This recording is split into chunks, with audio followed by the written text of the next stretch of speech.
Before we begin, I just wanted to just say a few words. The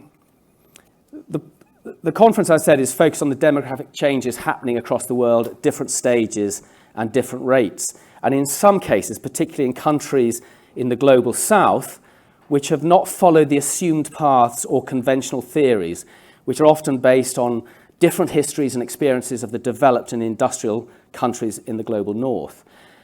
And we're considering those demographic changes through the lens of what has come to be the dominant concern of most populations, of most politicians and the media, i.e. the economy. So it's the getting and spending of money, and through taxation, the source of a government's expenditure on its national programs and public services, education, health, defence, transport, infrastructure, etc.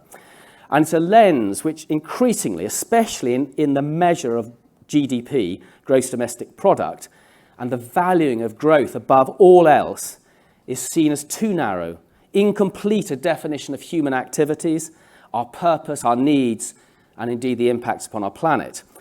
Unfortunately, there's a breakaway group of new, what they used to call alternative economists, who are promoting a broader concept of well-being, which incorporates ecological, social goods and ills. As Robert Kennedy famously said, GDP measures everything in short except that which makes life worthwhile. And yet the pursuit and demonstration of economic growth remains the goal of almost every politician. Economic growth, increased trade, trumps concerns over our planet's accelerating climate crisis, human rights, the welfare of women and other minorities, and certainly concern over our still rapidly increasing human population. Every time trumped. And in lockstep with that economic growth dominant paradigm is an uncritical, if not so publicly articulated view that a growing population drives a growing economy. So more people is better for money and business. Or as you know, this has been really promoted recently in pretty shock horror media headlines, which I'm sure some of you have seen, that a declining, stabilizing, aging population, as many of us in the developed world are experiencing, presage economic disaster, collapse, inability to fund our health system, our welfare services, and our pensions. The economic sky is going to fall in. But it rather ignores the fact that the sky is actually falling in terms of climate. Well on the way. But thankfully, a credible body of evidence and more progressive models exist, articulated by a growing body of respected economists, demographers, and development experts challenging that uncritically parroted growth paradigm.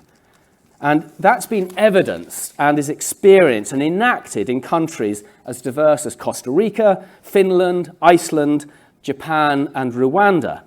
And in those countries, it's shown that stabilizing smaller populations can bring greater economic well-being and ecological goods. That access to family planning, especially choice for women, is a key path to sustainable development. And that an aging population should be seen as an achievement rather than as a disaster. And frankly, we're not running out of young people anytime soon. 50% of the world's population is under 30.